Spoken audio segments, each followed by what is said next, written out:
Mission.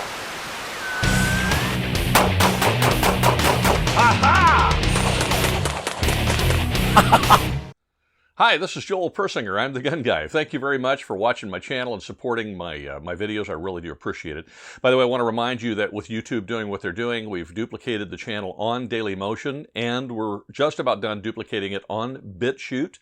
Very soon, we will also duplicate it on Vimeo. I've purchased a professional account on Vimeo so that I can make sure that the content will be there, and Vimeo isn't going to delete it because I actually have an account that I've purchased there for an annual fee. So check in the links for the links to those different options to view the videos in the description. So if YouTube goes away, you'll know where we are. I encourage you to subscribe to those platforms, particularly Dailymotion and BitChute, because the channel is already there. In the very near future, in the next couple of weeks, it'll also be on Vimeo. All right, last thing, you'll notice there's no advertising on YouTube and no advertising, at least for the most part, on Dailymotion or anywhere else, and that's because I have shut that down. We are entirely supported by viewers at this point. I don't want to deal with the whole demonization thing with YouTube anymore. We are supported by you. So if you would please support us on Patreon, I'd appreciate it. That is the majority of the funding that we get. And then also, if you wouldn't mind using our Amazon link, which you can see on the screen right now, which is on our website. That link allows you to shop Amazon using our affiliate link. It doesn't cost you anything. The price is the same. But what happens is Amazon gives us a little bit of a commission from that. There are also a couple of services that help support us through affiliate relationships. One is Second Call Defense. So if you're looking for concealed carry insurance or insurance to cover you if you have to use a firearm for defense, that's the one I use, is Second Call Defense. I consider it the best, which is why I use it, and also why I recommend it to you. If you use our link for Second Call Defense, which you'll find in the description, to purchase the product and to use the product, then they pay us a small commission. So those are the ways that we actually fund the channel. If you want to help us out to do that, you can do that any of those ways. There you go. I've mentioned that's all I'm going to talk about. Okay. Whew. You know, when you're not making any advertising revenue, you got to figure out another way to keep the channel going. Look, what I wanted to talk to you about today was these big calibers, 50 Beowulf and 458 SOCOM, and the various different things you can do with your AR. At this point, I have an AR in, I have uppers for 5.56, and I have this upper and one other one that I'm building for 300 Blackout, and for different purposes. I'm going to get one in 6.5 Grendel, if that's available to me, and I think it is, because a buddy of mine tells me that's a really good cartridge for hunting. I don't know, I'm going to talk to him more about it. He knows more about that than I do.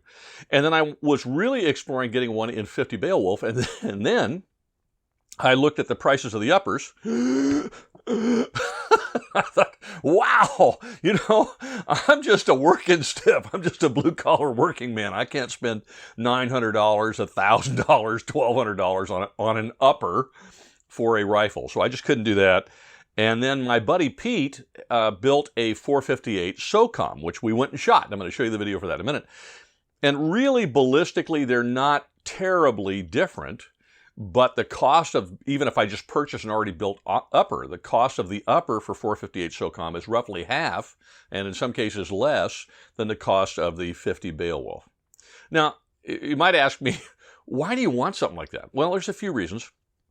I mean, besides the fact that there's a military use for these, apparently. I don't know. I'm not a military man. But from what I'm told, these are good for checkpoints and that kind of stuff where you have to stop a vehicle because they'll crash through the windshield and they'll, you know, damage the engine block and that kind of stuff. And I don't have a use for any of that. I'm not a military person. I don't own a security company anymore, and I don't need a rifle for that. However, for longer than I have been alive, and indeed for longer than my grandfather was alive, and he was born at the turn of the century, in the 18 to 1900, calibers in the 45, 50, and up range, and hard, solid bullets have been used to hunt heavy, large game during that entire time and before that.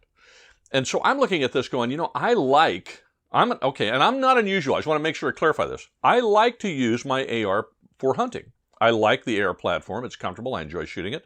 I do love traditional rifles as well, but I do like the AR. It's very ergonomic. It's easy to use. It's easy to carry, and I'm very accustomed to it. And I'm not alone in that regard.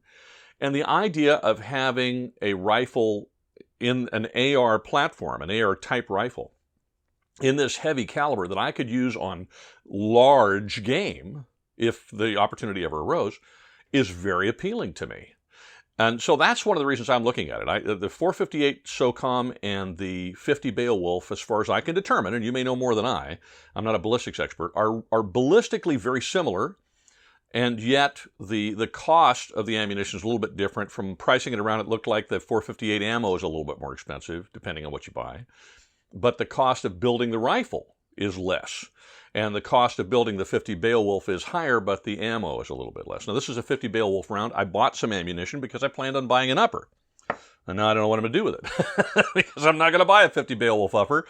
Instead, I'm going to buy a 458. Now, my buddy Pete built one, and he brought it out with some other toys that we played with. And we went and shot it. He built the upper himself, and it has some issues he's got to go fix, so you'll notice we had a couple of misfeeds and that kind of stuff in it. But other than that, it is a dream to shoot. So take a look at the video, and when it's done, you can let me know what you think in the comments. Oh, jeez. Wow, the blast coming out of the side of that is really something. It doesn't go. Shook my glasses. Did it? Yeah. Here, you try it. Okay, here, I'll swap with you. Okay.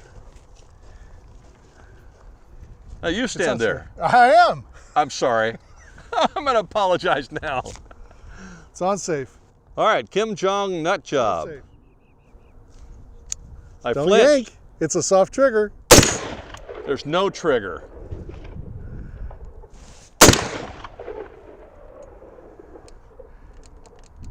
That was it. Nope, nope. Nope. I want to make sure I don't have a double feed there. I don't. Oh, you do feel the. That's no trigger at all.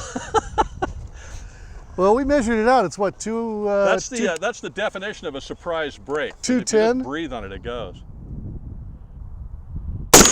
Jeez.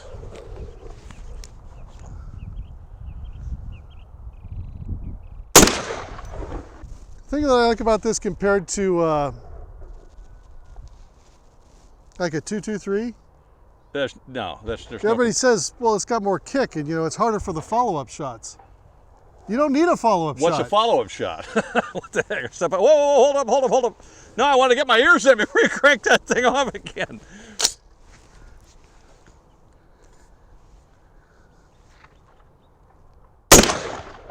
Wow, just feeling the blast off of that is amazing. I feel like one of those, the little bobblehead in the back of the car. Every time you crank that off, it's like, wow. That's, yeah. That takes care of his Pinocchio issue. He's had his nose pierced. Yeah, knocked that Pinocchio nose right off of him. Yeah. Actually, truthfully, as big as that round is, I think this one killed him just from the wind going by.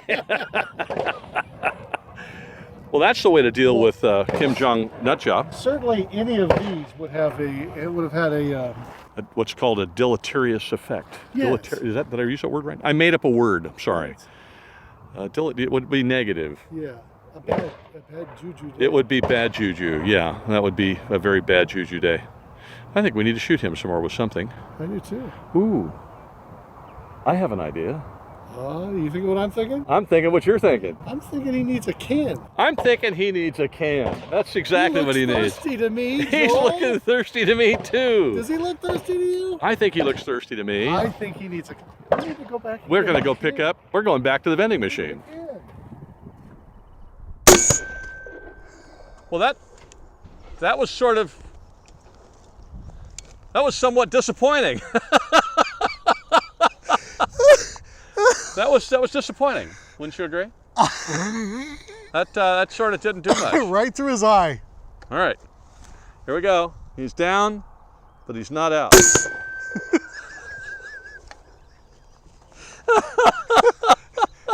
Rack it one more time, baby. It's brisk. All right, well, there you go. No. All right, here we go. The things you do when you're at the range and you just don't have anything else to do. Okay, here we go. We're productive members of society. Well, that's true. Last of the Mohicans.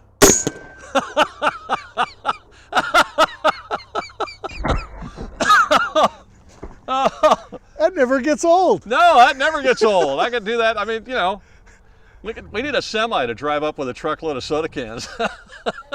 Okay, that's enough silliness. Back to the 458 SOCOM.